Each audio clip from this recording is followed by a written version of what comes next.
Welcome to Thrones and Scones. It's your weekday morning podcast where we talk Game of Thrones over breakfast in a week that's just been thrown to the goddamn dogs. Because I don't know if you guys knew this. We're out of freaking episodes to talk about. We're in limbo right now. Game of Thrones Hades, where we just have to sit and watch dead people float around because there's no shows for us to watch until season 8 drops on Sunday. It's so close I can almost taste it. That might be this beer because, I mean, the illusion is dead. We're not recording this at breakfast. It's Tony, Hans, and Jeremy. That part is true. In with you here on this. When is this airing? Wednesday? Is it Wednesday? Is it Wednesday or are we doing? I feel like it's Wednesday. Let's say it's Wednesday. And if it's not, then we just forgot what day it is. Let me look outside. Oh, it's Wednesday today. Ooh, what a beautiful, brisk Wednesday. Oh. Tony's enjoying his pre-work beer. Oh. So whatever day of the week it is, we're here, we're ready to go, and we have brought a guest. I didn't even ask how you wanted to be introduced, so I will let you introduce yourself, Casey, so as to not spill any information you might not want out in the ether. Well, I usually like to go by your Lord and Savior. Oh, sure. That's usually how I go, or Your Grace. Your Grace. I like Your Grace. Do you get? Do you find any splashback to that ever? Like, no. It's all been good, but usually I'm referred to as a bastard. But Casey, that I get. Casey, I'm Casey. What's up? Oh, Casey is here because finally I decided to. Last name. Ooh, oh my gosh. Ooh, see, this is dropping getting bombs. We've already sent like 500 stalkers Hans's way. Have you had to fend him off with a bat at this point? I'm actually moving. That's what's happening. I'm moving states away for this. No, I'm happy to be here. You guys for having me on. Oh, we're so happy to have you. Now, Casey, we brought you in today because you are a bit of what the ladies would call a fucking nerd. Now, I know a thing or two about my Game of Thrones mythology. I'm not a book nerd, but I know... Kind of are a book Just nerd. because I've read them like 10 times doesn't make me a nerd. It just makes me well-versed. But it's well-versed. Good, good on you. It gives you the ultimate leg up on us, which, isn't hard. It does make me watch the show with, like, utter disdain. Like, where the fuck's Lady Stoneheart? Like, come on. I'm just saying. It's true. Have we touched on Lady Stoneheart at all on the podcast? Once. I have no idea who that is. Okay, Hans, is this... Okay, now that we know we have people who are listening who don't know what's going on, if you're listening and you're planning to read the books and you don't want to be spoiled, first of all, I think you're already ruined on a lot of things. Yeah. We spoil a lot of things. But I have a feeling, because so many of the conspiracy theories are rooted in book things, that we're going to be spoiling a bit in this episode. So don't go away. Just get over it, you pansy, and let the spoilers wash over you. So Lady Stoneheart, Casey, would you like to enlighten Hans? Yeah, Lady Stoneheart. Okay, so we all remember the famed Red Wedding and how we lost everybody's... Hold on. It's been a while. Hans, do you remember the Red Wedding? Talisi. Okay, yeah, I think I kind of remember that one. That was the... Yeah. That was the episode where Sansa was in the bed. Whoa! Yeah. Oh, wait. Yeah. No, okay, never mind. You got It it. lost 4 gallons of blood. Yeah. The red consummation. Okay. Anyway. No, He's regretting it already. Lady Stoneheart, hottest character, by the way. If you're into necrophilia. Anyway. Interesting take. So we all remember the Red Wedding. Everybody's favorite, prom king quarterback, Robb Stark, gets himself killed by my boy, Roose. Peace. Anyway, Lady Stoneheart, Catelyn Stark. That's the alias right there. But anyway, she gets killed. In the books, it's way more vicious. She thrashes her own face up with her nails. Like, they compare it to, like, crows scratching her face up. So she gets all messed up, gets her throat slit, and then they strip all of her clothes off and throw her in the river. And then old Beric Dondarrion, Brotherhood Without Banners. Beric. They find her days later, and he basically breathes his Lord of Lightness into her, non-sexually, I think. But anyway, she comes back to life as some sort of creepy, evil, demonic lady who likes to just hang phrase. Lady It's Stoneheart. pretty it's pretty baller. She's introduced relatively quickly after the Red Wedding. I think it's at the end of that book or at the very beginning of the next book. The epilogue, I think. But in the epilogue, okay. But she's seen very sparingly. We only see her a couple times throughout the next few books, which is interesting. And man, but she is indeed a player. but it would have been so good. Interesting. It would have been so good on screen. I'm just saying.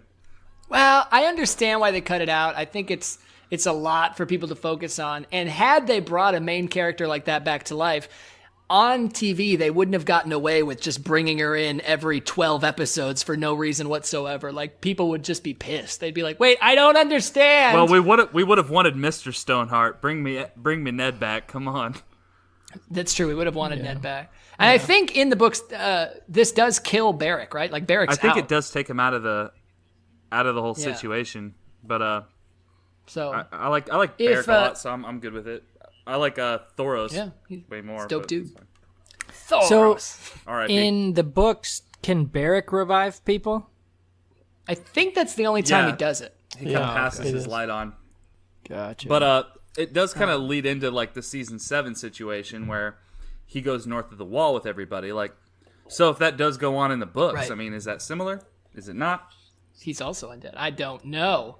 I feel like that whole north of the wall scene was strictly for one episode of Was television. fan Yeah? service You think it's bullshit. less- That's fair. Yeah, that is no. I doubt It's that's probably hot pie. Yeah. They probably just switched them out with hot pie. Aegon Targaryen is actually hot pie theory confirmed. We are touching on conspiracy theories today because for anybody who's ever visited the internet, people love Game of Thrones conspiracy theories. Now, I think this is important because some of these that we're going to say sound ridiculous. Most of them are ridiculous, but the most popular Game of Thrones theory by far was officially confirmed in the last 2 seasons, that being that R plus L equals J, the Rhaegar plus Lyanna equals Jon. Jon's true parentage. He is Targaryen reincarnate, here to fuck shit up and just brood with the best of them. Which, by the way, did you guys catch Kit Harington on Saturday Night Live? Yes. I was going to bring that up for our conspiracy theories. Yeah. All that I saw was his monologue, and it was pretty good. They did it wasn't great. It was fine. But they did a bit where like he's taking questions from the audience, and everyone just wants to know about Game of Thrones. Yeah. They don't care about him at all. And they start like Game of Thrones actors start popping up, and the first one's Emilia Clarke, and she's like, "How does it end?" Blah blah blah. And he's like, "Emilia, you're in the show." And she's like, "Yeah, but it was so long ago, and plus I spend most of the day talking to a dragon, which is just a tennis ball." He's like, "I don't know what's going on," and he's like, "I can't spoil it. I can't tell you. We can't talk about it right here." And she goes, "Oh, okay. Hey, do you remember in season 6 when we had sex?" And everyone laughs, which I think that's season 7, Yeah. but regardless. And he like gets awkward and he's like, yeah, I mean, I guess. She's like, "Oh yeah. Do you know they filmed that?" I gotta watch this. That's pretty funny. That's pretty good. That's very similar to like the Office thing they did, right? Where like the bunch of people are asking like, Yes. yeah, and then It is a carbon copy. all they want is for the Office to come back. So they're just saying like, "Oh well, when is the Office coming back?" Or like, "When's the reunion?" And then the Office members start showing up, and they're like, because Steve Carell's up there, and they're like, "Come on, you dick, we need the money." You got me with one of your former podcasts, by the way, with trying to figure out what shows had a solid ending. I wanted to yell at all of you. Uh-oh. Yeah, What? Please. correct us. Yeah. Breaking Bad was fucking solid. That's what I said. I said It was that. good. And Office was pretty good. Pretty good. Office was Could have been okay. better. Yeah, Office was pretty good. I have tried since to think of other ones that had like a really solid ending. It's rough. Like Yeah. even the best ones just seem to kind of fizzle out and shut up. Like Yeah. it's hard to end a show well. Breaking Bad really was hard. up there. I mean, like, it'd be hard to almost beat that. I mean, just seeing Jesse drive. I'm going to say it. He may have died. He may have survived. I'm not going to spoil it. This isn't what Yeah, this who podcast knows? is about. It's Thrones and Scones. Not Thrones and Meth. That's true. Although Sorry, meth and scones. Wrong thing. meth and scones. What pastry rhymes with meth? Meth and meth. Meth and meth. Welcome to your breakfast. Anyway, we've been for a while. Here we talk about meth and we do meth. At this point, to be honest, for some reason lately, we it's just don't all care right. about subtleties. We're here. It's 4 a.m. We're on meth. I confessed this to Tony the other day, and I have to confess it to you guys before we get into the Please. heavy stuff. I've been an avid follower of Thrones and Scones. You guys have been This is hard hitting. enjoying me with all of your definitely recorded in the morning Yeah. 100%. podcasts, and Every Where day. are you going with that? I have every day. No, I've never had a scone. He has, Casey has never had, he catches me at the store while I'm shopping for scone supplies. And he's like, I've never had a scone, man. And so Casey, was going to come here and record and unfortunately got a little under the weather, did the humane thing and did not infect me with his germs. And so you don't get to eat scones today, man. I'm sorry. So I'm a sconeless throner. Have you had a biscuit? Do you cookie? Are we No, talking no, European? just an actual biscuit. Biscuit? KFC Oh, style. biscuit. I had a burrito. Yeah, it's like a burrito. That's all I've had. That's all I've had today. I don't know. Same thing, right? No. Yeah, it's like a burrito. It's like a burrito. That's what I describe So- him to my fellow comrades. I'll bring the thrones. Y'all bring the scones. All right. Oh, we need some more throners. These sconers here have been bringing me down for decades now. So I feel like this is a bad slur, but we're not realizing it. that's exactly what we're terrified of. These sconers and the throners. We just got raging throners and sconers out there that they need to be represented, you know? For all the sconers who might be about to tune out, Jeremy, you do have scone today. Yeah. Should we just get that out of the way? Because No, I think we'll it's do the review delicious. later, but tease So- them. Come on. I know it's been a few days, but we're forgetting the Cherry setup. almond. It is pretty spectacular. Don't give me your review yet. Yeah, we don't want the review. You like in the mouth, little mouth. no, it'll be at the end. What? Where's it from? Fuck, I don't even know. Okay. It's from somewhere. He stopped caring because he's about to start making them all once we Yeah. start on Sunday. And I made some today. Better. Actually. So. Did you really? Yeah. Shit. Made You my want to first tease us one. with what kind? Well, knowing me and knowing that lemon poppy seed are the best things ever in the world for muffins, I had to make a lemon poppy seed scone. That's fair. I feel like we haven't even had one yet. I'm had many surprised. Yeah, I made one. It is Nice. delicious. Where do you buy poppy seeds? And do you have to ID? Fresh time. And Are they- no, they, are they like, they "Are you ID'd trying to me make for the heroin?" NyQuil, but not for the giant bag of poppy seeds. And I asked them in all joke, I'm like, hey, are these seeds, can I grow poppies? And they looked at me like, what? And I'm like, Do we need to make a call? you're like 12, right? You don't know what poppies are. Okay, whatever. They were calling the police and shit. Exactly. Ringing him up. Yep. Like, we got a guy here. He's either about to eat some hot dogs, make some scones, or start a heroin den. We're unsure. He keeps winking at me as we're talking. All right. So touching on conspiracies today. Here's the thing. There are so many Game of Thrones conspiracies out there. I've assembled a few. I hope you guys have assembled a few as well, of fun ones you may have heard of, ones that you might believe in. The only stipulation is, and we can, I'm sure that some things are going to be pulled from the books to justify things, but they've got to be something that could happen in Game of Thrones Season 8. So it couldn't be anything involving the aforementioned Lady Stoneheart because, well, maybe it could, because I guess they could introduce They her. could totally introduce I'm gonna be her. the only prick that's like gonna have the whole thought process about it, and I'm gonna avoid it because I know y'all got an audience. I need to make sure I cater my information to that audience. So I'm gonna stick to. I'll bring the books in a little bit, but I'm not gonna go anything with the show that wouldn't have shown. So it is show. So, I mean, as I said, the big one has been confirmed already in the show. So I don't know. Whoever would like to take it. I mean, Casey, you're the guest. Do you have Yeah, go a ahead. favorite Give us one. conspiracy theory that's like floating in the ether that you love?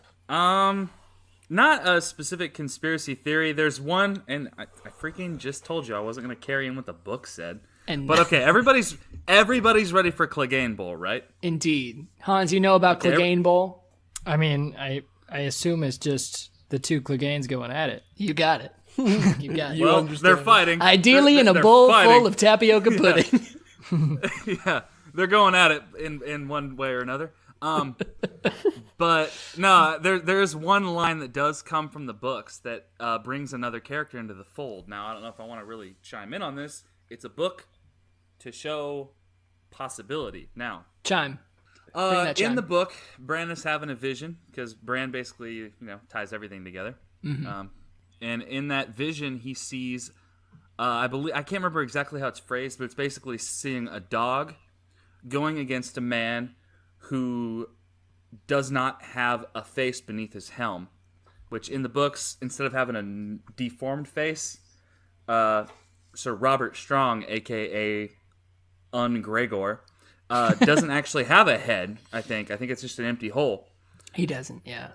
But they say in the middle of it is a blonde-haired man, I think with a golden hand. So I think Jaime's going to have a role to play somehow within the Clegane Bowl. Interesting. But I do believe the only way to dissipate Gregor is somehow with fire, which is Sandor's biggest fear. So he's going to have to find a way to overcome that fear to defeat his brother, somehow with Jaime being involved, which I don't know I think, how. yeah. But that's the biggest one for me. I think we've touched on it a little bit in a couple of the past episodes. The theory that we've got is that the Hound lights his sword on fire, tackles his fear, and then. But they got to do it. They even led up to it in the last season, saying with the Hound straight up saying who's coming for you. They've established that it's happening. We know they're. We knew it was coming, but I mean, God, this show makes us wait. I swear to God, if they just crap out 7 episodes of boom, boom, boom, I don't know. Be irritated. So let's treat it like fact. Clegane Bowl 2020. It's happening. 2019. It's happening. Casey, what do you think happens? What do I actually think happens with the Clegane Bowl? Yeah. It goes down. Let's. I don't have anything from the show to justify the Jaime thing, but let's say Mountain versus the Hound. How does it go down? How does it end? My prediction. Now, is this going to be based anywhere on what I've seen from what we've all seen from the trailers released from season 8? Sure. I do have you've got everything hints. that exists out at right. your disposal. All right, it looks like the battle at Winterfell, which is going to be, the highest cost, longest fight scene ever compared to Helm's Deep and Lord of the Rings, all that. You can clearly see in the trailer Sandor amidst the battle. Now, do I think Gregor Clegane's up there? I'm not sure, but I don't think it's going to be one of those whenever they meet, I don't think it's going to be a one-on-one solo, nothing else going on, just them fight. I think it's going to be them in the midst of a big battle. I think fire, like I said, is going to play a big part. And I believe somehow, some way, Jaime is going to contribute to Sandor's use of the fire to kill, kill Gregor, I guess, because he's So the mountain goes down in the end. Mountain goes down. Sandor wins, but it's somehow through Jaime helping him out and adding fire. I like to think that his hand is somehow going to play a role in that, Sure. but I'm not sure how. I don't know. But that's kind of my biggest subscribe to theory, just because the show is it doesn't give us a lot of context clues. It's true. Jeremy, Clegane Bowl 2019 happens. Who you got winning? I have the Hound. I think that makes the most sense for me for the show. I think this happens at King's Landing with the sacking of King's Landing, and I think the brothers without banners, I think they end up helping that, let's call it the Stark army, if you will. I think it helps with that, or maybe an invasion force. I think it's petition to call it the Stark me. Stark me. Stark me. Oh yeah. No, I think it's going to be there, and I do think because of the connection with the Brotherhood, that is why he's able. I think that's something, he's looked into the fire. He started to get that understanding of his maybe he's seeing the role he's going to have there. I think that would be cool if they come back to that moment of seeing him fight his brother in the fire. I think that'd be a cool way of doing it.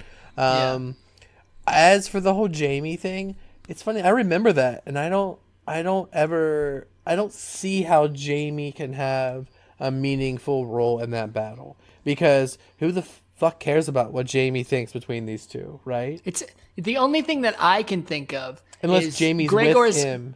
is Gregor's very much Cersei's champion. So if this somehow plays into the Jaime's gonna kill Cersei theory, Yeah, and that's yeah. And there you go. You've seen a There you lot. go. You've seen a lot of Jaime, and you've seen a lot of him reacting to Gregor like, oh, what? true. I mean, not that that's really much of a context clue anyway, but you're right. There's not a lot of like lead up to think that he's going to be relevant in that situation, and a lot of mine is solely based on the books. But he's headed north. I'm just trying to figure out what role he's going to play. Yeah. But you think it's happening in King's Hans, Landing? I'd love to see that. If he be- that'd doesn't be die very with fire, though, that is a giant fucking mistake for me. I know. Yeah. I think Right? he's got to do Absolutely. it. I think like that. I mean, for him being burned, for his fear of fire, for all this buildup, if he is not fucking melting this guy's skull, then fuck you, writers. You are shit. Hans Richard Scherenberger. God damn it. Social security number. Give me your thoughts. What Mother's Clegane maiden name. I think it would just be idiotic if the Hound doesn't kill the Mountain. Yeah. I don't know. I would be upset if that wasn't the end of this long arc. So I don't know where it's gonna be. Don't really care. I just want the Hound to kill the Mountain. And again, I absolutely believe it has to do with fire somehow. I'm kind of hoping he gets one of these flaming swords. Yeah. I think he with does. the I brothers. guess the consensus So- of Steele right there is the word. Hello. Yeah, dude, your audio went to shit. Yeah. Yeah, can I see got that. you now. Is this gonna You're fuck good. up Okay. your editing, No, that's good, Like that's good. royally? No, I'm just going to start my good, thought I again, wanted to understand. and then I'll just wanted cut to out all of that. understand So, Tony, I appreciate you bringing me on the show, but I really want to hear about your take on Gregor and Sandor and the Clegane Bowl. What your thoughts are. It's a little different. I'll tell you. I'll tell you, Casey. Thanks for asking. All right. I agree. The Hound's got to win. He absolutely has to do it with fire. I think the flaming sword thing happens because they've really been building up that whole Lord of Light arc. He's been seeing the visions in the flame. He went beyond the wall. He saw Thoros and Beric. He saw the miracles happen. He saw the purpose in their presence there. So I think he accepts the Lord of Light. I think he conquers his fear with the fire, flaming swords the fuck out, and kills the Mountain. But I think he dies in the process. And I think he like burns in the process. Because something, He's already been burned, dude. I think he will burn because something about we had that quote from Alessandra, death by fire is the purest death. I think the Hound fully embracing everything, knowing that he's going to have to do something to stop the Mountain, something bigger than himself, and accepting the fact that maybe this is the only reason why he's still here, that he clocks out. And I think they both go down at the end. I think I agree with that because I think he's got a certain sense of atonement that he has with the way he robbed that father and daughter. Yeah. And like how he felt about all that. But also, I've got a follow-up. I'm not going to say it's a theory. It's more of a hope. Oh, a hope. Okay, so you see a hope. It's a hope theory. Rebellions are built on hope. I'm just saying, check this out. This is how Jaime plays into the role. Okay. Get ready. I'm ready. I'm about to break internet. I'm about to make your guys' podcast just get even more go to more than number 1 million. 15 views. Joe Rogan, who? We're gonna double you at like 15 people. That's not a number that can be made into a double. We're gonna, like I said, we're gonna break barriers here. Okay, and I came up with this theory while y'all were talking. Perfect. So, a good active listener. I was listening. I think it was all really good. It was all very grounded. It was all very Yeah. flaming sword related. Y'all think Sandor's gonna die? I think you guys don't have enough faith in my mushy faced friend. But I was the only Okay. one who said that. okay, so I'm being animated, but you can't see. But you see can't how see. constantly they're lighting swords on fire. They're lighting metal on fire. That's weird. How does metal stay on fire? Now, who has a metal hand and can play a role in the Clegane Bowl? Jaime fucking Lannister. I'm saying they get some flint. When Irish They on light. me. They light his gold hand on fire and they shove it up Gregor's. Well, you know, boom. That's how he dies. That's it. That's all I had. Sorry. Golden I hope. hand right into the ass. It's a hope. I'm all for A that. flaming I'm fist. 100% for Okay. that. Hans, Yeah. how you doing? I'm doing all right. Great. Give me a Thanks for theory. asking. Yeah, theory. So I'm not as up on these conspiracy theories as you guys, but I did the one thing that I do think almost has to happen from my like what theories I would like to see is Jaime killing Cersei. Yeah. Valonqar. I feel like that's another arc that just because everything bad about Jaime is Cersei, and I feel like he's got to kind of overcome that and end it in the hardest way possible for him, which would be killing Cersei. So, and I feel like who else to do it? I mean, technically Arya could, and it would round out a decent story, but that doesn't seem to fit for me. I don't know if that would be a good enough payoff to end Cersei. I think it has to be Jaime. I agree. Is any of it based on the Mag Frog scene? That would be the prophecy, Hans. Yeah, I don't know. Maybe. What does that say? Go ahead, Tony. So the prophecy is that weird scene that starts season 4, season 5, whatever one we didn't like. Right. Where Cersei's like, or they're like, you're going to have 3 kids. Gold will be their hair. Gold will be their shrouds. They're going to die. Blah, blah, blah. You're going to be queen until someone younger, more beautiful comes. And then it's not in the show, but we did talk about it. The fact that in the books, there's another part to that scene where they say I don't remember the word. You'll be vanquished by the Valonqar. Valonqar, yeah, which is like Valyrian for little brother. Well, little sibling. Or little sibling. And okay. they don't. But here's where it gets complicated. They don't say your Valonqar. They see the Valonqar, which is why people think it might be Sandor. It could be Arya. It could be Jaime. Everybody thinks Tyrion's the obvious one, which is why you think it's not him.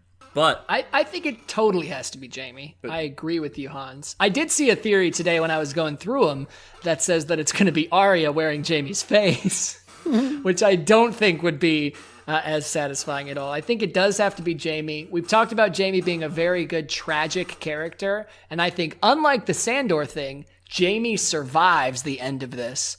Jaime kills Cersei, and he lives because ending out a tragic arc is like, you know, the one thing that Jaime has truly wanted this whole time is Cersei in the way that he knew her, and having to not only kill her, but then live with that kind of rounds out his arc in a dark way, but in a nice way, in a sense. In a good way.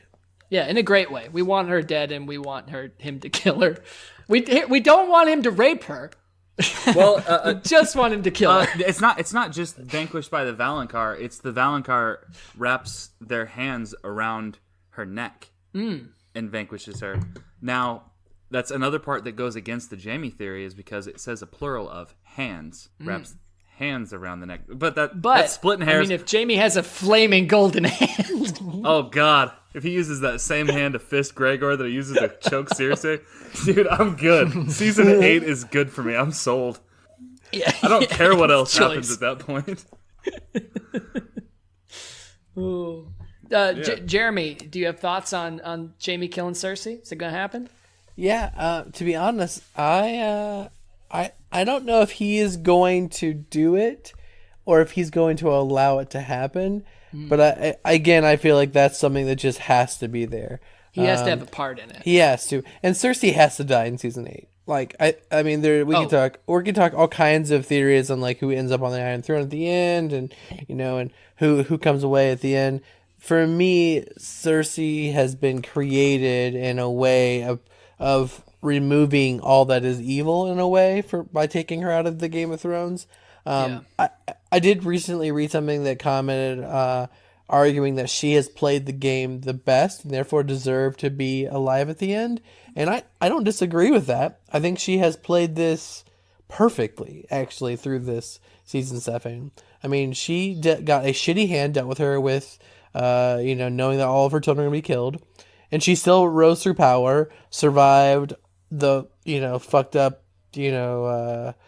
shame moments of her life. And I don't, there's some gaps for me for her character, probably why I don't feel like she's the complete package.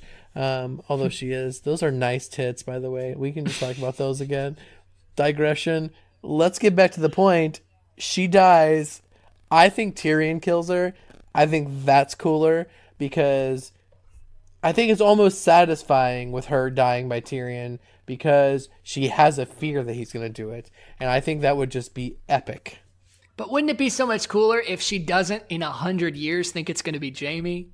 I'm with him though a little bit. But I think when Jamie left, I think she feels betrayed and probably wouldn't give a second thought to killing. It's going to be interesting when they see each other again, that moment of like, what is her initial reaction going to be? Fuck you, Mountain, chop him in half. And maybe that's the beginning of the Clegane Bowl or whatever, is that Jamie is like, fuck, I can't fucking deal with this. And the Hound's like, step back, bitch. I'm going to take care of this. His dialogue's been really solid. No, I kind of like where you're getting at. Step I haven't back, thought bitch. about it too much. But you said in this last season, Cersei's played the game well and done best. I mean, she lost her dad, she lost kid, lost all of them. But she gained the in throne. season 7 But she exclusively. she does kick ass in that season. She does very well to climb the ladder. But here's the only issue. Here's why I think Tyrion might be the one to do it, and why I support your theory to a degree. I'll take that as I support you 100%. There you go. That's fine. That's fine. I support you 99.1%. That other percent might have a larger margin than I'm really giving it, but either way. But here's why I think it makes sense. Almost everything Cersei had prophesized or thought or worried about happened. All the bad things she thought might happen to her have happened. And Tyrion killing her would be the perfect cherry on top. Basically, when they allude to the fact that he's probably the implied person to do it, which makes people sort of second guess it and think it's going to be somebody else, coming right back to him doing it would be the kind of the ultimate middle finger to everybody who thinks they're smarter than the show. So I like that idea. Here's why it's not going to happen. Oh. I present for your consideration the Tyrion Targaryen theory. Oh, I was waiting for that one. I could not wait to dive into that. This is the theory that Tyrion is not the son of Tywin Lannister, but rather the bastard son of Aerys Targaryen and Joanna Lannister. As Aerys has... There are alluding moments sounds way better. Allusions in the books to Aerys kind of having a thing for Joanna, insisting that she gets brought to court and things like this. And if we read in the show and in the books to Tywin's reactions to Tyrion, in the moments, it's meant to believe that he's just a dwarf. But then as we start to kind of hear from Euron Greyjoy in the show and from people across the sea and from Tywin himself, like, we would have just killed you if he was a dwarf. And the thought is that, well, yeah, if they're treating this like a perturbing physical and mental illness that's going to, just cause shame and cause all sorts of problems, it would make sense that Tywin would have that mentality. If it's something that killed his wife, it would make sense that it has that mentality, and they would just kill him. What's the point of keeping him around? Who would blame him for doing otherwise? Everyone shits on him anyway. Yeah. But if it was Joanna's dying request to Tywin, the only person who he has ever... really shown any love for or affection for, except for Shay. That scene's still stupid and shouldn't exist. Fuck that. Sorry. That whether it was a product of, non-consensual union or Joanna making this mistake, that Tyrion is, in fact, a Targaryen. Tywin keeps him alive based on the last wish of his dying wife, but... says things very exclusively when he's dying of, you are no son of mine, and going into all this, that, and the other thing. It would also make sense that Tyrion was able to interact with the dragons when Daenerys wasn't there, a feat that nobody but Jon has been able to accomplish thus far. And it also kind of goes to explain, there seems to be this Targaryen instant connection. And Dany and Jon are very close friends when they should be on opposite sides of things. Granted, they have some, booty bumping attraction. But Tyrion and Dany are pretty quick friends as well. So I don't think it's true, to be clear, but I do think that there's a fair amount of speculative stuff to back it up. I've strung. Yeah, I don't hate that one. I don't hate it. So the other thing, I've heard this one before, and the other thing that I always thought was interesting, kind of watching this show the second time, was that one of the things Tywin says to Tyrion is basically like, the only reason you're alive is because I couldn't prove that you weren't my son. And he says this, which is interesting because, like, why would he say that? Like, if there wasn't some sort of, like, reason for him to believe that it wasn't his son. You know what I mean? Yeah. So I think it's kind of an interesting statement, interesting choice of words to kind of leave that open to possibility. So, again, not that I think it actually is, but it very well could be. I wouldn't be surprised if they did it, but... This is the real problem with the show as opposed to the books. In the books, they've really pushed this whole 3 heads to the dragon narrative. That has been very much that there has to be 3 kind of people to, whether they're Targaryens or whatever, to ride the dragons, to really kind of push that whole thing. And now with the show killing one of them off, it kind of takes that away or twists it a little bit. Although there's conspiracy theories about Viserion as well, about Melisandre bringing him back from the dead, so that he would be gone under the Night's King's control. I didn't make that one of the ones I wanted to talk about because they just seem like they're stretching, but they exist. Jeremy's mulling over a thought. Jeremy's thinking, or checking his March Madness bracket. No. We're unsure. So I was just trying to think of a long time ago when the whole Targaryen thing came out in Game of Thrones. There was a couple blogs that was like, "You're a Targaryen. No, you're a Targaryen. Everyone's a Targaryen." And there was like, there was this ridiculous, like, well organized, like, tree proving this, and I was just searching for it because I would love to fucking walk you through it. But no, I don't. The whole Targaryen thing for Tyrion, the reason why that doesn't work for me is because it takes away from Jon being a Targaryen. And I feel like the show won't do that. So that I kind of agree with the fact that the show's not going to throw another Targaryen at us. Now in the book, fuck, who knows, right? I mean, absolutely, that could be the case. But in the show, I feel like that's not going to be a wow moment or whatever. And I don't think Tyrion's character in the show needs it. He is more interesting to me the way he's going now. And I think if he ends up on the throne, which a lot of people want him to end up on, him ending up on the throne as like a birthright, being Targaryen, is dumb to me compared to what we are being led to believe as, you know what, he could be a great ruler. Like, he could be a fair, honest ruler, something that no one has offered. I mean, we're being kind of thinking maybe that Dany's that person with the way she's like, oh, I'm going to stay and take care of these people, even though I'm really shit at it, and I'll leave my dragon and just disappear and be like, fuck you people. But I'm just saying, like, yeah. I feel like that takes away from Tyrion. And, I mean, I don't really like Tyrion. I mean, he's not my MVP every season. So, Jeremy notoriously hates Tyrion. We'll save a little bit of that, I think, for the predictions episode, right? Who's going to be on the throne? Yes, who we think will MVP. I thought we were going to do anyway, MVPs. the king of tits and wine. Yes. Tits and wine. The god. You show some respect. Okay. Here's your book boy. Come on, book boy. In. Okay, Tyrion. Here's the thing.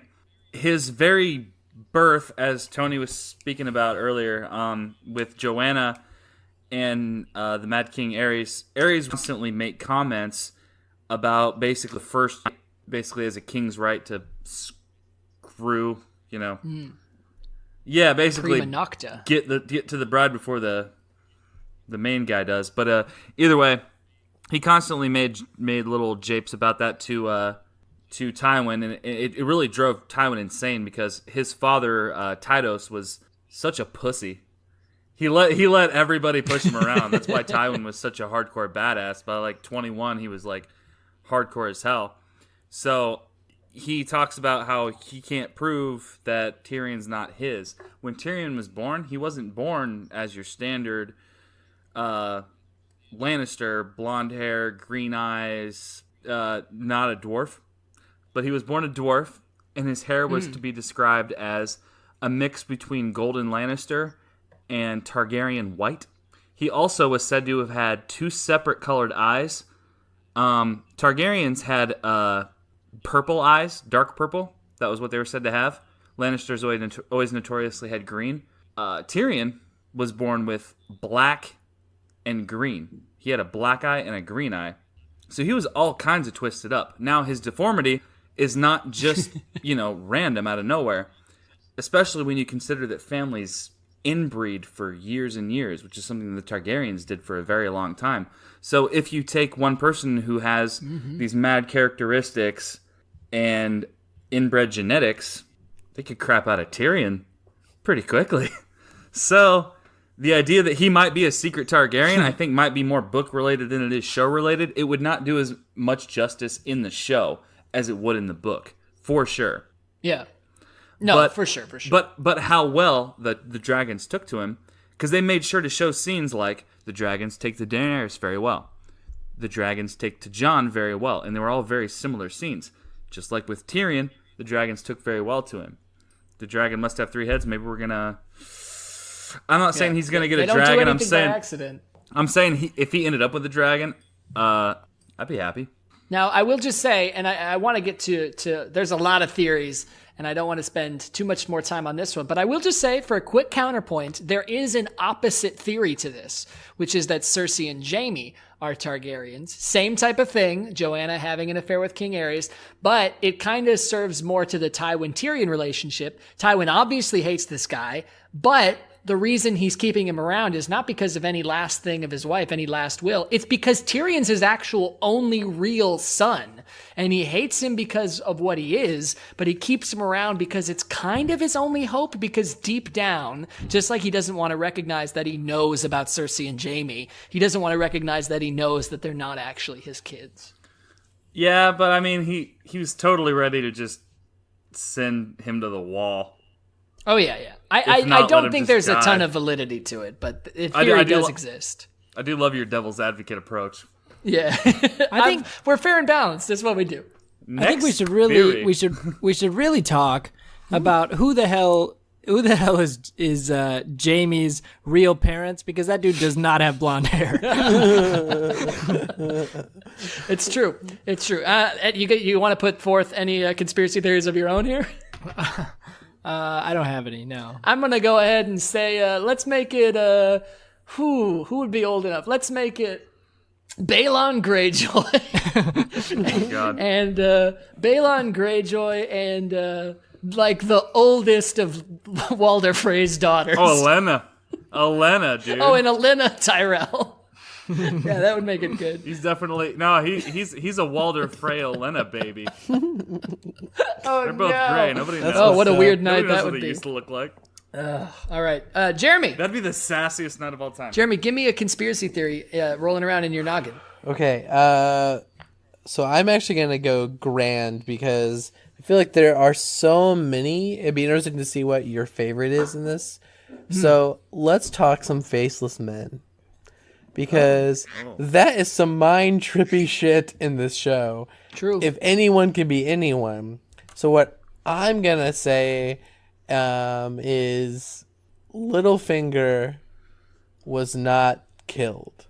That is a very popular one that I've been seeing floating around lately. That this was Arya essentially fucking with Sansa to put herself in a position of power. I mean, so Littlefinger left, whatever, went back to, maybe King's Landing, whatever. But Arya essentially created this situation where we think that Littlefinger is dead, maybe even working with Littlefinger. What I liked about that entire thing, it doesn't really Littlefinger as much, is I like the fact that Arya is going to use characters we think are dead and maybe make us believe they're being brought back to life in the show when really it's just a faceless man. So I've heard the theory. I don't think it makes sense from the standpoint of Littlefinger, because why would he have any reason to side with Arya? The only reason I can think of is it's the one that keeps him alive, but he could have just avoided the situation altogether if he had the foresight to do that. Oh, I think But- Littlefinger's dead. I think Littlefinger's dead, but I do think we see Littlefinger in season 8. Okay, well, her wearing his face Yes. or something. Don't- Yeah, I could buy that. So, if the Littlefinger thing is true and he's not dead, I hate Arya instantly, which is a problem. Right. If Arya is turning on Sansa here, it drives a huge wedge in Arya, who is one of my favorite characters. So that's a problem for me. Yeah, no, I happen. just so for me actually this really was if you see can you see Arya using who can you see her using in season 8 as a faceless man that is going to have the most kind of effect on that character, that show, that There's episode, got to be a whatever. big reveal. Because There's one I want to. There's one I really want to see. Who's that? The Mountain. The mountain's face? I want to see her as the Mountain. I want to see they pull that off. Just man, I know you got some tricks, but there's no way in hell. Because I have a conspiracy that she kills Dany. Oh, Oh, I you're gonna feel- back that. You I gotta back feel- that one up in a big I way. feel she's coming for Dany because I feel like there is going to be when Jon finds out he's Targaryen, there is going to be this Stark Targaryen like rift, and I feel like that. Wait, so you that- think John's been banging Arya? I think No, Arya I- wants to bang Jon. what? No, I'm just No, just fucking. that's good. No. That's good. I think. Doesn't so everyone want to bang Jon? I mean, raise your hand yes. if you don't. No one's raising their hand. So I think that Jon won't care about the Targaryen thing. I think that Dany will care. And that's what's going to drive the wedge. But I think just like the Jaime Cersei thing, it's got to be Jon that kills her to Really? be. Yeah. Nah, man, I feel like Arya is gonna be Jon's little ninja Unless- assassin. Just It's you know. got unless John gets killed, Yeah. Could be. then Unless Dany kills Jon and then Dany gets on the list. Yeah, that could happen. So, yeah. The theories exist. What do we think will happen? Tune in next time. Rob will be joining us for our predictions episode to find out there. Hans, do you have thoughts? Do you think that Faceless Men shenanigans are going to play in the new I season? think something Faceless Man is going to happen. Whether it be, I think I mentioned this at the end of maybe last season that I thought maybe Arya would use Littlefinger's face to do some mischievous deeds in King's Landing or something. But again, that was a pretty public death. So I think Tony, you actually brought up like, how would people not have already heard that Littlefinger died with that many people witnessing it? And who knows? But I think they've got to use it somehow because Arya, we've seen a couple cool kills, but that's really Arya's like move, right? That's her best move. And I want to talk about our predictions, so I'm teasing a little bit, but I want to talk about on our next episode who you guys think Arya's gonna kill, if anyone. Like, there's not many people left on her list. And there's Cersei's on there's her a lot list, of real though. estate to make Cersei's up on as her far list. as like a lot of people are out for blood. So how many of these kills is Arya actually gonna get? So I don't know. Tune in next time. But Tune in she's- next time. I think she's got to use some faceless skills, or else. I mean, really, if not, then it was only for the Walder Frey kill. Yeah. I guess. Yeah. So I think they'll loop it in somewhere. Now, I know we've been tackling some pretty big ones here, but I want to just go ahead and take a deep breath and tackle one of the most serious Game of Thrones theory that I actually just came across today. I can't believe I didn't see it because it's so obvious. The theory is that Varys is a merman. I saw that. Hear me out. I saw that. All right. The past couple seasons or whatever, Varys sides with Dany, and he gets to Dorne very quickly. which and then he gets back from Dorne very quickly. Now listen, my lord. I'm very fast. Like maybe only a person with fins could do.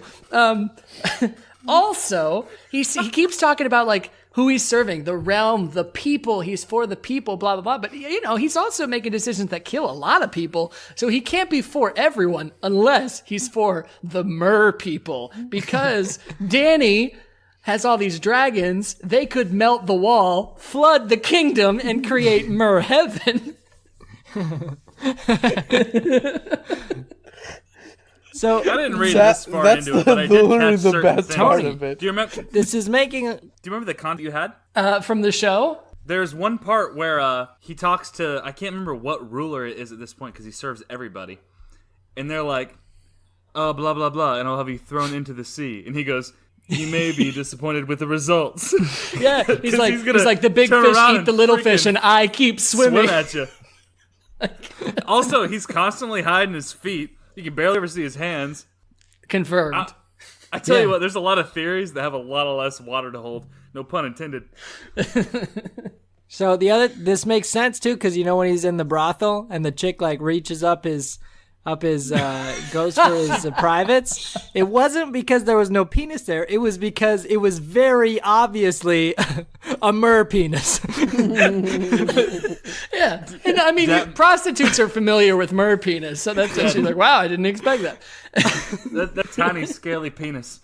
I've got a little bit of a character that I want to really dissect with conspiracies. All right, grab your Will scalpel. allow me. Everybody has had all kinds of speculation about this character. Is he good? Is he bad? Is he himself? Or is he a bird? Who knows? Bran. Let's talk about that cryptic little prick. So Bran, as we have established, one of my other favorite characters in both the show and the books. Yeah. There is a lot more theories pertaining to Bran from the books. Some of which, these are some of the conspiracy theories I actually subscribe to. So there are a lot of famous Brans in the North's history. Bran the Builder, who built the wall, and then others that I can't remember. Wasn't the one who became in the book the Night's King a Bran? His name was also Bran. The one who married, more or less, fell in love with what was described to be a White Walker female. Correct. So there are a lot of lots of famous Brans of lore. Maybe even Bran's uncle, Brandon Stark, and the theory Brandon is Stark. that Bran is all of them. That Bran is using his powers to go back. He finds a way to, I don't know if he takes over babies or whatever, but grows as these people and takes on these personas and does these things. So the fact Is this that what he's, you subscribe to? yeah, I totally agree with the fact that Really? Bran is, at the very least, Bran the Builder. Okay. I think Bran put up that wall, for sure. I can definitely back that theory up. I don't think he's exclusive to the Starks, necessarily, or even the name Bran, if you'll hear me out. I believe Bran is just a vessel for the Three-Eyed Raven. I think the Three-Eyed Raven is the reincarnated constant. So, Oh, sure. if you think about it, in the books, it explains better who the Three-Eyed Raven is when he eventually gets up there. It's Brynden Rivers, a bastard from the Riverlands. But when you have Bran coming back in the show, you've got him as like, oh, I'm the Three-Eyed Raven. I can't be Lord of Winterfell because, yeah. He's also a member of the Beatles now, apparently. Yeah, I'm a member I'm of the the Beatles. Three-Eyed Raven. I'm I I'm can't the be a Three-Eyed part of Winterfell. I'm gonna write a really good song now. Do you want to do LSD, do we? We can sit and trip all day next to the wheel. Totally trippy. No, that's honestly one of the things I subscribe to the most. I think Bran has only really been the Three-Eyed Raven the whole time, but I feel like it's a reincarnated, but also simultaneous identity because they both existed at the same time. And at the same time, I'm going to say the show screwed up the Three-Eyed Raven because that dude was supposed to look as hell. Dude was supposed to have a freaking branch growing through his eyeball. But nonetheless, either way, that's the one thing I think about. And it makes me wonder when they show the Children of the Forest shoving the dragon glass into the human to create the White Walkers, which I almost feel like might be just a TV show trope. It makes me wonder if that may have been a descendant of Bran, which makes me talk about the main theory that everybody has that I'm not sure how I feel about. Is Bran the Night's King? So I will say the bullshit part about this theory is that the thing that people use to justify it most often. The memes that I see online are like physical characteristics that Bran shares with the Night King, the armor, the nose, the facial structure, and things like that. But we know that it's not dumb. actually physically Bran Stark. That's the Night King. So that doesn't hold any water or weight to me. Well, not him. I mean, it's like this is where my theory. I'm not saying he is, and this is not what I subscribe to, but I do believe Bran's mentality, basically his soul, more or less, is a reincarnation. I think it's a constant thing that goes into different vessels. I think it's totally possible, and I think the actual good evidence for it are things like the Night King bringing those chains to get the dragon, like the fact that he knew to do that, the fact that he seems to be a step ahead of everyone, that he has this foresight and everything. The fact that they slumber for years until a particular time, because we know they don't come with the winter, they bring the winter. So I think that there are good supporting evidences for this theory and stupid ones. Okay, but then when Bran is in his vision and the Night King touches him, and then they're like, "Oh my God, you've been touched by the Night King, and now they can find us." Mm-hmm. I think they made an HBO series about that. He got touched by the Night King. I was like, "What?" I waited for it. Yeah. Like that episode they did a documentary. I didn't watch. It's leaving Night King land. Yeah, it plays into the big old theory that the Night King is a good guy. No. Which I don't care for. I just don't see him being the Night King, and I see him as the counterbalance to all this, but I also see Mira killing him. I hope so. Interesting. I'm for that. Explain. Yeah, so Mira the entire time with her brother, felt like she was doing the honorable thing with Bran, and I think if she at all senses that Bran is that evil or the source of that, I feel like her revenge would be that. And yeah, that's very simplistic, but I kind of like that because initially I thought, oh, Mira's got a thing for Bran. She's thinking, you're my cripple, you're my boy. You're my cripple. That's what my girlfriend calls me. Well, see, it's loving. You're making me think about a certain point, though. Okay, think about where the Reeds came from. You see their father in 2 flashback scenes. Yeah. Do you think Howland Reed's going to make an appearance in season 8?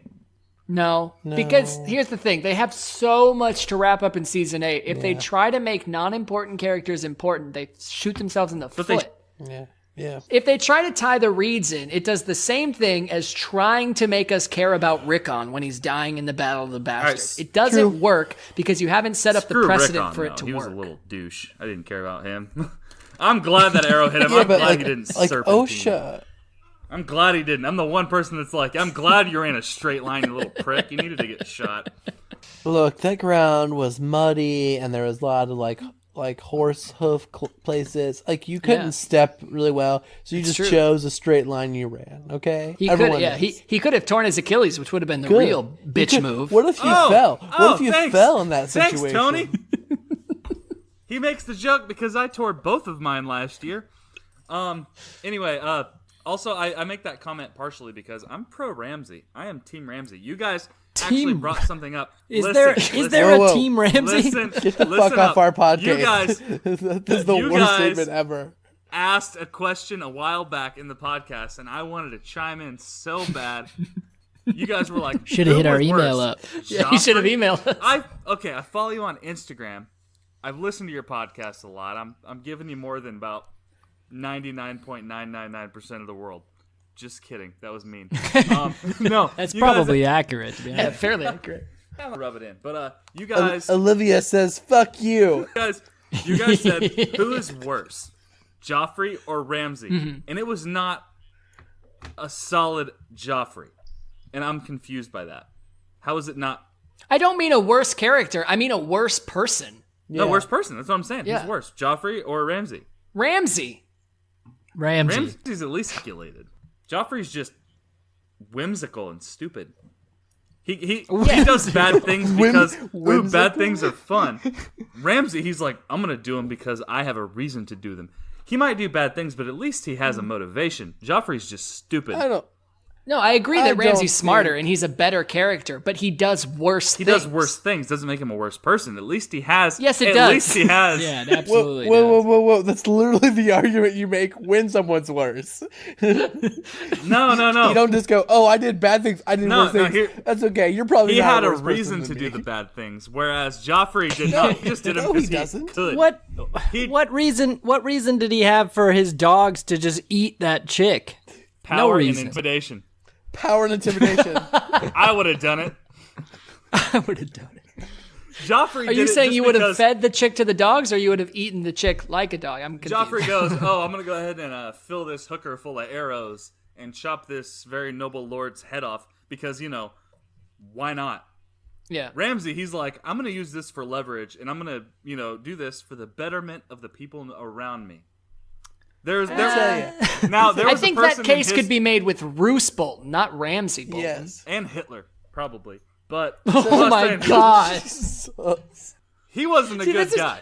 This is a great thing. Normally our guests, they make us look bad. You're making us look great. Yeah, just look. Keep digging. Just find the fucking core of the earth. Keep going. What you'll find is I find something new. By the way, Joffrey. So wait, wait a minute. You're saying you liken Ramsay because he's like Hitler? No, I'm saying they're good people. They're definitely not. Wow, Tony, you're gonna have to cut a lot of this. But you just said you were Team Ramsay. So all I'm hearing is Casey's like, no, I'm not saying that. All I'm saying is Hitler had a point. Oh God. Yeah, we might have to cut some of There's this. definitely gonna be some edits. My point is Ramsay. God, I'm sweating real Ramsay bad. is I like Ramsay more because his downfalls and his bad things have calculation involved. Not to say that they're good, but they're for a reason. Joffrey, Yeah. he was just because he's a prick. Yeah, and I could get behind the argument that Ramsay's a better character for the show and makes more sense and is a better villain, but he's in my opinion, he's absolutely a worse person. Yeah. Tony, And I can you think cut that last part out? Record what he said before. No, I'm not going to cut it right before I'm the not going to Hitler cut it stuff. out because it's too good. But what I will do is I will say, Thrones and Scones and its guest would like to remind you that Hitler did not indeed have a point, He didn't. and that he was a terrible person. We make jokes, we mean nothing. Thank you. No, I mean, so here's my thing. When you're talking about someone being worse, it literally is qualified by their actions. So Ramsay does more inhumane things than Joffrey does. Doesn't matter what reason he does them, But- he just does more fucked up shit. Okay, Well, here's, I think- here's where I'm gonna counter that point. He does worse things for sure. Won't disagree with that. He's way more demented than Joffrey.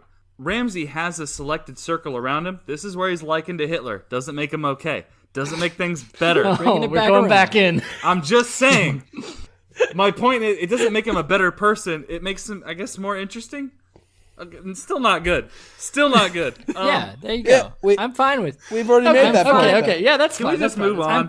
Can we yeah. just move to But what I fine with think goes better- against your point is a point that we were trying to argue that Rob kind of made a good thing on, which is why Ramsay didn't shoot John instead of shooting Rickon when he could have made that shot. If Ramsay was truly tactical and doing everything for the betterment of his position, he would have shot John. He didn't because he's a fucking psychopath who wanted to toy with John because he's got that Joffrey drive in him to just play puppet master. I'm gonna counterpoint that with if he had shot John, what the hell would they have to run after? Nothing. Why would Doesn't they, matter. Why Their why whole would they have point for broken? attacking is done. That army is screwed. Yeah. Just because John died? Yes. The battle's over. I think not. Rickon, if Rickon's still alive, That's not an army loyal to Or the cause. Sansa. Those are Sansa. wildlings loyal to John. so you're saying the northern power struggle with Sansa was completely irrelevant? No, not at all. But I'm saying that from a There's structure. reason to stick around. I'm saying if Ramsay thought he could win the battle, but he was really trying to do everything to get the advantage, he would have taken out their commander when he had the No, shot. I'm with you. I just That would have been tactical, and there's a lot of times in this show where I'm like, that would be way better of an option to go with. But I feel like this has been the loudest episode. oh God, I'm sorry. My no, it's great. My No. my voice is a little raspy.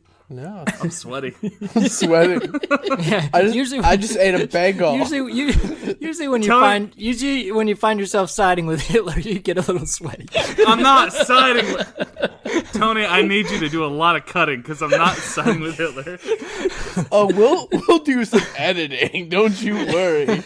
I don't know what you guys think of Hitler, but Hitler's great. I'm just gonna edit a bunch of syllables Okay, of Casey so- together to be like, have you guys read Mein Kampf? It's a great book. Okay, no, but here's where I'm gonna go ahead and make that argument. Someone who does something for the betterment of the people around them, even if it's bad for others, versus someone who does something bad for no other reason than just doing something bad. Who are you gonna go with? Someone who's got some sort of decent intentions, even if they're very, very bad practice, or someone who just does shit that's bad because, like, fuck it. Again, I think you can make that argument for Roose Bolton, not Ramsey Bolton. No, Roose is calculated. Right. Right. I mean, Ramsey's calculated too. Roose just is a little more controlled. But the point remains the same. For whatever, or because I have a reason.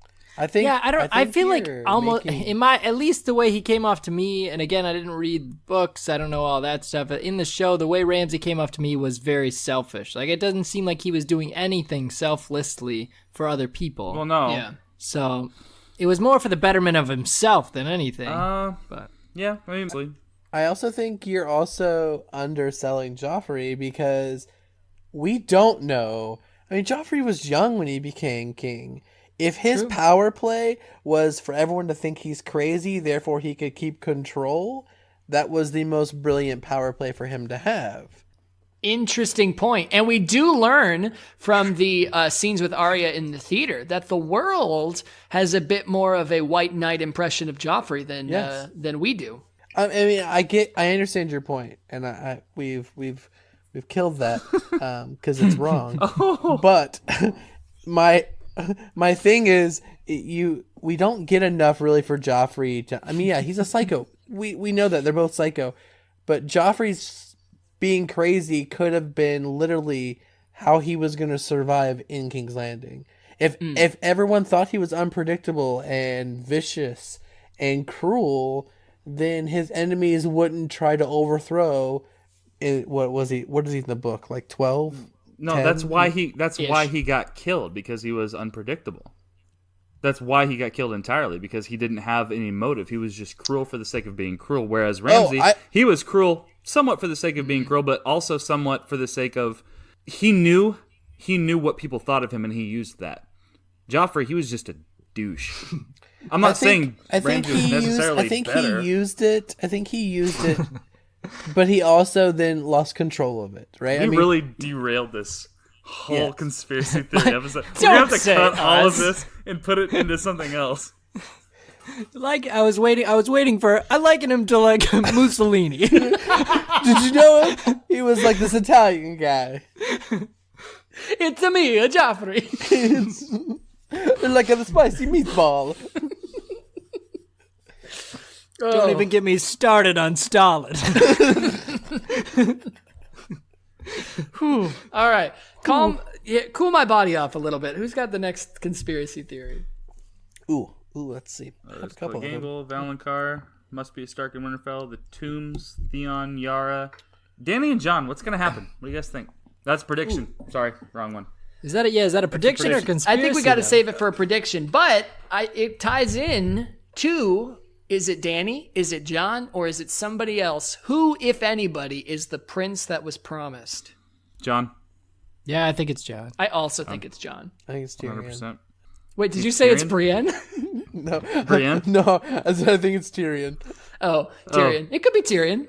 I like Brienne, actually. Although now that you've said Brienne out loud, I'm gonna just go with Brienne. Yeah, why not? Brienne. We're gonna find out, guys. I'm a dude. Well, I think the whole statement that's made about how Missandei says, "Oh, well, your translation is wrong. It's actually prince or princess," is just kind of like a red herring type thing to make us think it's Danny, when in actuality it is Jon. I like that. Yeah, mean, I will that say would be smart writing. we're to the point right now. Obviously, we're a fair bit ahead of where the books have stopped thus far. Everyone in the books is just kind of to start of realize that it might be Danny instead of Stannis. No one's really picked up on the theory that it could be Jon yet. Although Jon is also dead. Well, okay, so there's when you look at the prince who is promised. Okay, so Rhaegar Targaryen. He this is another book allusion. Sorry, but he in his early 20s, I think, begins to get obsessed with prophecy, and part of that prophecy is the prince who is promised, and the prince who is promised name must be Aegon, which they allude later on, in Game of Thrones, that Jon is Aegon Targaryen. His name must be Aegon. He was born amidst salt and smoke. Now, I don't know how that ties into the Tower of, what do they call it? Tower of Joy? Or something? Mm-hmm. Tower of Joy. Salt and smoke, I have no idea. Just a bloody bed with a guy who's got a bit of a Ned accent. That was more of an Australian one. Nah, it was good though. it was quite good. I didn't get my classic Tony. Oh, I'm sorry. We had no plot. Oh, I'm just saying. I'm excited. Totally forgot. We didn't get any. I was going to do Morgan Freeman. Is it Morgan Freeman? I think I tried once and it turned out to be Bane. Didn't that happen? Well, yeah, right movie. But if you're trying to be Morgan Freeman, this is how you're gonna do it. This is how we go about being Morgan Freeman. But no, there's a lot of specifics that go into the prince who is promised. That some of those tie into Dany's origin because her birth story makes more sense. But then Jon, more or less, his kind of upbringing and all the things that he's done make a lot more sense. And then you tie into Azor Ahai, and that gets way more complicated. It is, yeah. It's a mess. I think from the show perspective, where they're not going to try and throw in a huge curveball that's not going to make sense to people, I think it's probably Jon. Yeah, I think in the books, I think it could go differently. Can we all agree on something though? Why didn't the show give us... If you start the sentence with Hitler, I swear to God. Why didn't the show give us Rhaego? I wanted Rhaego. I think he would have rocked this whole thing. I think he would have made the Night King and the entire undead army just worthless. Now, who is Rhaego? Rhaego would have been Dany's child by Khal Drogo. Oh, I got you. Tell me that Khal Drogo and Dany's kid wouldn't have just ruined the lives or unlives of them. Yeah, it's true. I'm sorry, he'd been way more badass. Yeah, so the other, I think we all agree Jon is most likely the guy, right, for that conspiracy. The other conspiracy that I've read, which to me, all it does is just make things weirder without any real benefit, is that Dany's actually not the brother of Rhaegar Targaryen, or the sister of Rhaegar Targaryen. That would have been weird. Yeah. That she's his daughter. That she's his daughter, because she makes some statement about how she doesn't remember the place she was born in and all this stuff and I don't remember. I just know this conspiracy I've exists, heard that. Yeah. which and makes Ned Stark is tied into which that. makes Jon and her basically half brother and sister, which only makes things stranger. Again, without any real benefit of any reason, but. It does exist. It does exist, yes. I do have a question for everybody. I kind of want everybody's take on this. It's a thought that a lot of people probably 7 haven't inches. had. Okay, so Westeros, the long night. We've got, Wide. Viserion's been turned, takes down the wall. The dead are on the way. They take over. Let's just say they take over all of Westeros. Nobody survives. Sure. What the hell about Essos and Sothoros? I'm talking about where Dany has been the whole freaking show, and then south of that, where Missandei actually came from. These are two different continents that are not tied into the land of always winter. What does the land of always winter? Does that expand, or is it just like a place where we don't go there? That's like a bad neighborhood, or is it Yeah. So if the show is to be believed, they cannot cross the sea or anything. They can't swim, nothing like that. My theory is they're not just after taking over, they're after something, They're trying to totally- get something, And it's in King's Landing. I feel and like it's in King's Landing. Yep. Yes. Oh, totally agree. What's in King's Landing besides King's Landing? There's nothing there besides like dragon I skulls. don't know. I can imagine Winterfell. But King's Landing, what the hell's there? Maybe something that was taken. They've given us no Right. They've given us no context for that. That's what I think. It could be Winterfell. Yeah, that's true. It could be Winterfell. I really don't know why. They're always talking about the tombs. Could be the tombs is a good theory if the Night King is actually a Stark. They show the tombs a lot in the trailer, They do. and that was kind of a thing that got brought up online a lot. I have my own theories, but maybe for the predictions. Yeah, I think that for the point of Essos and everything, I think that they probably remain untouched for the most part, and they just treat Westeros like Valyria. It's just kind of not a place you want to go. Instead of sending their stone people to Valyria, they just send their cold people over to. Yeah. They're like, oh, you gotta chill. Or maybe, it's unnecessary. They bring the winter with them. Maybe they make it to King's Landing. Maybe they get enough of the globe that then the magic can circumnavigate everything and just take over. Yeah, or maybe like you're saying, overcoming with that many people, making what's potentially, if the white or if the Night King can get to that many babies, right? If he can take over everything and make all these White Walkers, they could absolutely, I would think, freeze the narrow sea and then cross. Could be. But, Make a giant dead human bridge. Yeah, exactly. Although now not really relevant. There is dragons. yeah, they freaking just fly over. True. Oh, exactly. another curious thought. Okay, so you've got Viserion, who's been converted to the undead, the cold undead. Indeed. You're just waiting for me to say something controversial. Yeah. Yeah, A little bit. That's all right. No, Kind of. no, been converted to the undead. But when you see him spouting his flames at the wall and it's coming down in that last scene in season 7, you never see actual fire. Do you think maybe it's one of those things where it's what he's spouting out isn't actual heat or fire? It's actually something so cold that it's destructive. I think that would be It a could good be, counterbalance to the actual fire, because I think part of the reason why when we see all the clips of season 8 in the trailer that Winterfell is on fire, I think it's a strategic move. I think they lit a bunch of fire because they know fire is what's going to hurt the White Walkers and the Whites. So I think fire might not be the White Walker's weapon. Yeah, it's fair. I mean, it doesn't. From a standpoint of if it's still fire, why does it turn blue?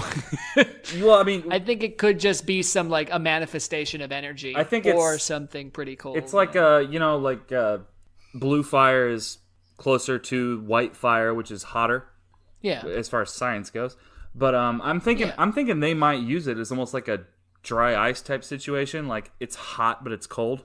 Sure. But I'm wondering if they use it as sort of a It'd be descriptive cool. type thing. I think that I honestly that's one thing. If I subscribe to anything, is probably that. That's kind of more of a prediction thing, but I think we get more dragons. You think More dragons. I think more dragons are coming. It took them Skeletal dragons. 5 seasons to get this big. I know, and that's where I think it's going to be interesting to see how that plays. But I feel like there are other dragons, and maybe they're dragon eggs. Maybe that's what's in the tombs, and that's why they're coming there, because the Night King knows that and is like, hey, that's what I want. But I definitely feel like the context of dragons is going to be a arc in season 8. I'm into it. I feel like there's not enough episodes. I'd love to see that, though. That's true. There's not very many episodes. That's the problem with all this is we don't know how much we're working with, how much they're going to try and shuffle in. How much new stuff. Yeah, they're going to have to man. clip through a fuck ton of stories just to get... And season 7 was already too freaking heavy. Now, I'm not vain enough to think that I'm the first person to come up with this theory. I'm certainly not. But up until the point when I said it, and still to this, not now that I haven't Googled it specifically, but I have not read it anywhere else. Does anybody like my conspiracy theory of Daenerys Targaryen becoming the ultimate undefeatable white? Daenerys Targaryen becoming the undefeatable white? Because she is fireproof. Let's be real. If we were gonna get an undefeatable white, I want the mountain. I want the white mountain. But he's not fireproof. God, that. They have actual the more giants. I talk, the more I realize I sound bad. I want the white mountain. I wonder. Petition for the mountain to be white. And I wonder too, like, so say the Night King or the White Walkers get to King's Landing, or they get to wherever Cersei is, who has this mountain. Like, is the mountain technically even alive? Like, No, I wonder how that plays. Maybe they could just instantly flip him. I don't know. What's the poison they used? Man, I don't know. Pycelle says it at some point, but it's something. It definitely kills him. But what's his nuts uses his studies that he shouldn't have been doing to bring him back. Manticore venom. That's what it was. He's definitely dead. Yeah, he's undead. Undead, I should say. He's in the books. He's Robert Strong, but everybody's like, oh yeah, no, that's the mountain. It's the mountain. Like we're not gonna fool ourselves here. But let's be real. Like, how the hell, other than just straight up lighting him on fire, how do you kill this guy? The mountain? He rips dude's freaking head off. Like, I think he got a light on fire for the sure. practice session before that fight where he's just like slaves are showing up and he's just like slamming his sword into them as they're like holding. Think about it. Like, Sandor goes up and talks a bunch of shit. He's like, "Oh, I'll take you, brother." But I mean, what if the show just took a quick turn and was like, Gregor was like, "Screw it," and then he just started going at it? Because I mean, that would have ended really quickly. It was cinematic. I liked it. It could have been pretty dark. It would have been pretty bad. But I don't know. I'm ready for the Clegane Bowl. Now, I think we have established. Rob Bullock's going to join us once again for our predictions episode. But since he's not here right now, can we all just say here in our conspiracies episode that our prediction is that Euron Greyjoy just dies a great, horrible death because he sucks ass? Yeah, who kills him? I hope everyone. I hope everyone comes together and For they put aside their differences to just kill Euron Greyjoy. I've got another unpopular opinion. I swear to God, Casey. He's way better in the book. I'm gonna say that. Well, he's a different character completely. Way better in the book. Yes. But in the show, they make him a little bit of a tool. Make him a little bit of a douchebag. A bit of a douchebag. But I find him quite entertaining. Other than the whole I've got Yara, submit to me now. The rest of it I've fully enjoyed. Euron's the worst. In the show, I don't. Ding, ding, ding. That's the correct. He's answer. not good, but because he's not even. There's not even him. There's not even this character in the books, right? It's divided in two characters, from what I've learned. No. Well, Euron Greyjoy is a Euron character. Exists. It's split between him and his younger brother. Euron's the oldest, but they call him Euron Crow's Eye. He has one red eye and an eye patch, and he's actually way more of a badass in the book. In the book, he's insanely awesome. They really I don't think he's awesome. He's just crazy. No, he's absolutely insane, but I mean, he's a very appealing character. It makes you think a lot. When you put him into the show, it's almost like they just went and hired a guy. Shut up. It's almost like they went and hired a like he looks kind of like Theon. Okay. Like him as uncle. But I won't lie, I mean, when he's strutting around the throne room, I'm thinking like I'm watching the Rolling Stones. I'm watching Mick Jagger run around in his leather pants just kind of doing the chicken dance. I don't know. That's what I'm seeing. I get a kick out of it, but Hans, real quick, about 45 seconds ago, you said What did I say? about Euron? That he's the worst? That's what we were looking for. All right, thank you very much.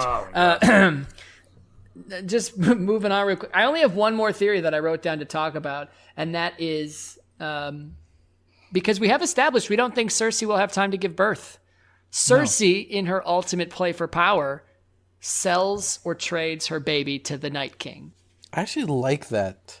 In exchange, maybe for passage across the sea. It just makes sense because in the little time we have left, how else can the baby have meaning? Right? It's true. If it exists, which I think you guys said. I think it has to exist. I don't. So my only concern with that is how Cersei doesn't know anything about these White Walkers, or even Craster was more of like a.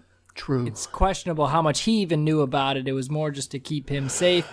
And like, how does she? There's no way she's like meeting up with them and bartering or anything. So it's like I don't get how she would know how or why to do this. But I don't hate the idea because I think her being pregnant doesn't make any sense to me. That's why I think that she's just not pregnant. Yeah. I like the White Walker army already across the wall, and with how fast you can freaking move in Westeros, apparently, there's no way we have time for her. She's not even showing or anything yet. There's no way we have time for her to have a baby and that baby actually do anything. Yeah. So I agree that maybe that's something they do with it. Maybe she's just doing this to fuck with Jaime or to try and keep Jaime on her side with the last little string that she can. I don't know. I don't even really know where they're going with it. It's tough, and we will once again we will try and coalesce our thoughts into some sort of narrative in our predictions episode later this week with Rob. But before we bounce out of here, do you guys have any big theories that have not been touched on that you want to bring to the proverbial table? No, I don't think I have any big theories. When we started this episode, I was a little concerned. I was like, God, as we were talking, I was like, I don't know how we could even possibly have any predictions left after this episode. And now I feel like the predictions episode is going to be longer than the conspiracy theory episode. There's a lot. There's so much we can talk about. I got a lot to say. I have a prediction / theory. Casey, give it to us. Hit us. Nothing I've read, nothing I've seen, barely any context clues, nothing more than a callback. It's just what you feel. It's what I feel. I like this. I'm not saying this is going to happen. I think there's a chance. Now, George R. R. Martin has been approached multiple times in regards to A Song of Ice and Fire about how things were going to go, and he more or less alluded to the idea that everyone's going to die. Everybody's going to be dead. Well, we had this stupid comet come up at the end of season 1 and at the beginning of season 2 when the dragons arose. Everybody had all these different reasons as to why that comet arose. Why is the comet? Blah, blah, blah. Well, I have a feeling that maybe the White Walkers are more or less going to kind of win. They're going to take over everything in Westeros at the very least. And that comet is going to be a callback from the early seasons, and it's actually going to come down and take everything out in the very end. So the White Walkers will take over, but the comet's going to clear everything out. And it's going to dinosaur them? Yeah, I think the White Walkers are going to sit around. They're going to be all cold and spooky, and then boom, comet, peace. Interesting. Oh my God, so many people would hate that. No, that's fine. I'm just saying he said what he said, and I'm kind of just trying to pull what I can without trying to borrow too many theories that have already been over freaking played. Trying to come up with something. I like the idea. I like again jumping onto the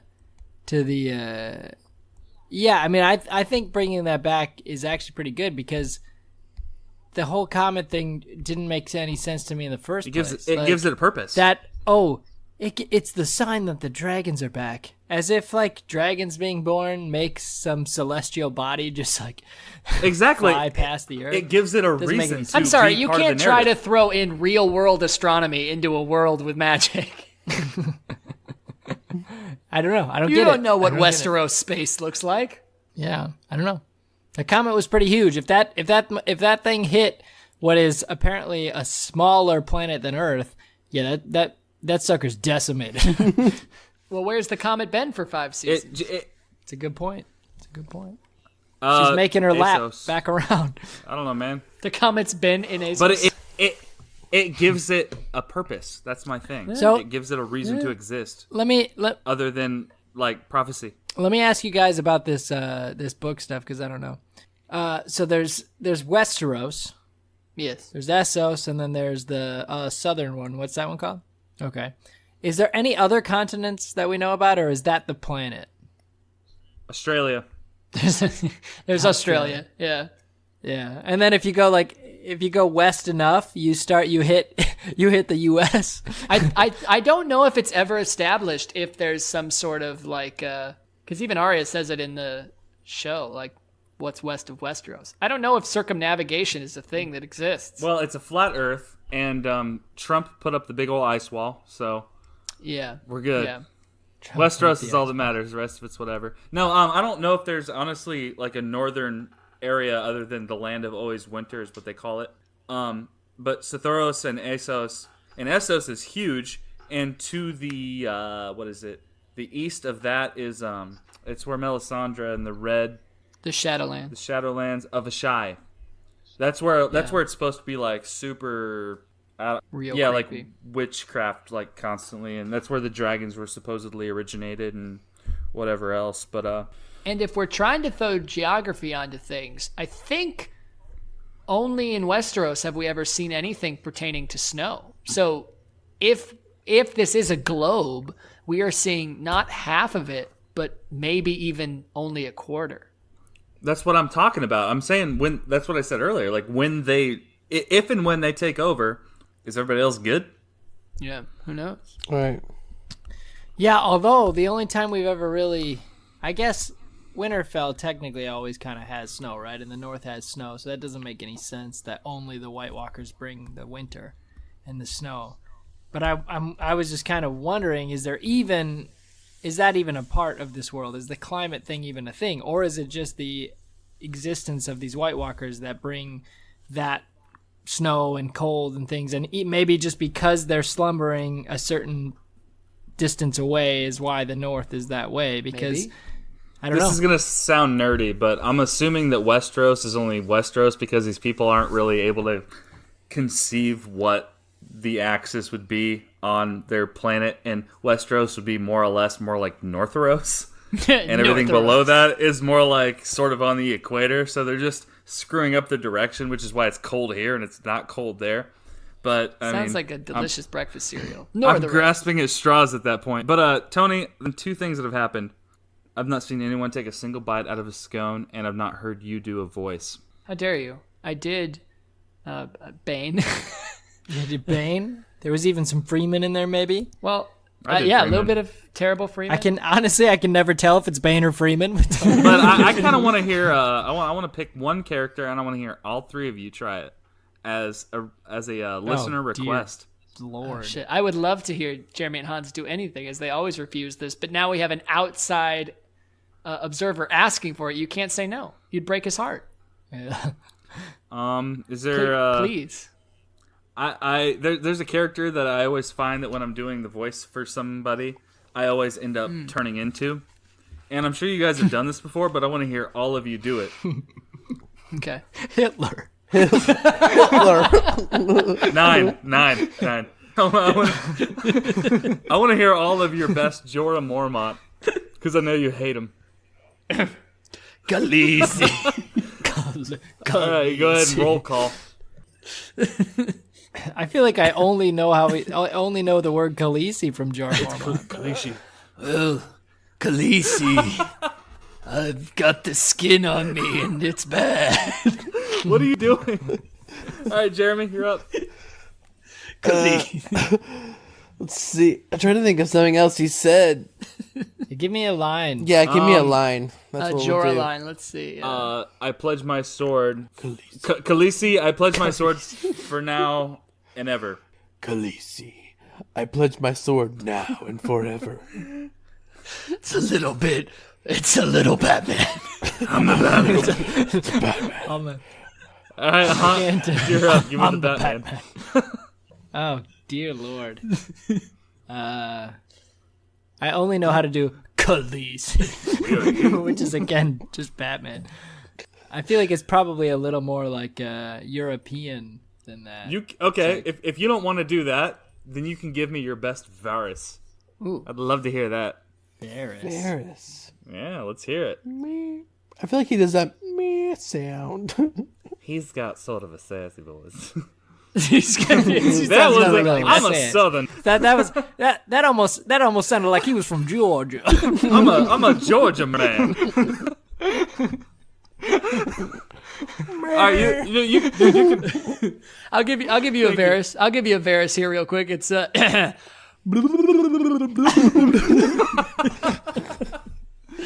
No, Hans, you can pick whatever character. You don't have to do Jorah. Oh, I don't. He's giving you free reign. I'm so bad. I don't have any reign. Oh, Hans, no. You gotta. Here, hold on. You remember that character? He was in season 3. He didn't say very much. I think he just had like 1 or 2 lines, but he had this very like strong, very very strong Eastern Asian kind of vibe to him. Wait, are you talking about that guy that goes, "Oh, he's a second"? It's a second. I'm drawing a blank. Yes. How am I missing this?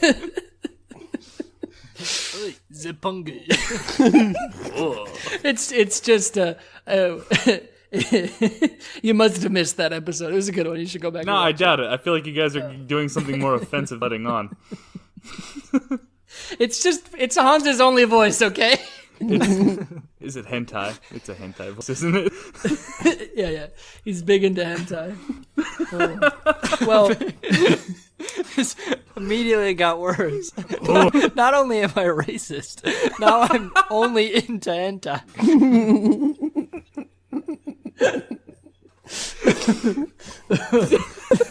don't say now like it's a new thing. You can do a voice of the mountain. I'll be happy with that. Yeah, I'll do the mountain. Hang on. Good job. Nicely done. Jeremy, you got to satisfy the other half of Casey's requests here. Tell me about your cherry almond scone. Oh, God. I'm going to hear about this. Cherry almond scone. So here's the thing about cherries. I mean, we have gone so long in this don't episode. Actually, I really think we have to cut it like right here, when they put like right a seed now, in them, unfortunately. because then you can like bite and hurt yourself. Thank you so much, Casey, for But, joining us for this. We will be it was back later good. in the week for It our was official moist in predictions ways that I for couldn't season eat. 8 ahead of the actual drop on eating it, Sunday. and I was You like, can catch I'm us gonna- at thrones nom, and nom, in my scones.com mouth. for the links to all of our things. I would and our microwave upcoming it. porn-related projects A eventually little will be sprinkle of dropping salt there. on top, I think. Are but you down with then that was- GOT? Yeah, you know me. You guys are fucking assholes, and you all can burn in hell.